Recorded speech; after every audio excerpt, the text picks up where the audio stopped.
2010 থেকে আমরা আন্দোলন করছি। আমাদের অনেক ভাই আত্মহত্যা করেছে, অনেক ভাই স্ট্রোক করে মারা গেছে, কিন্তু আমার এই শেয়ার বাজারে কোনো পরিবর্তন হয় নাই। 17 বছর খুনি হাসিনা তার মসনদে থেকে এখান থেকে হাজার হাজার কোটি টাকা নিয়ে গেছে। এখন এই 10 মাস যাবৎ 9 মাস যাবৎ আসছে ইউনূস সরকারও একই অবস্থা, নিচে কিনা জানি না, বাজারে কিচ্ছুই করছে না। তাহলে আমাদের কি করা উচিত? আমাদের উচিত এই মুহূর্তে শেয়ার বাজার সেনাবাহিনীর হাতে হস্তান্তর করে।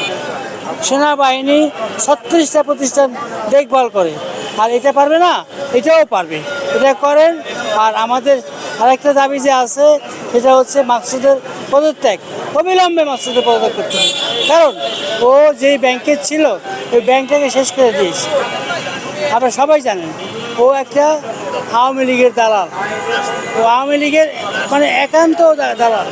এই দালালকে সরাতে হবে, প্রয়োজনে অর্থ উপদেষ্টাকেও সরাতে হবে, নাহলে এই বাজার আর কোনোদিন ভালো হবে না।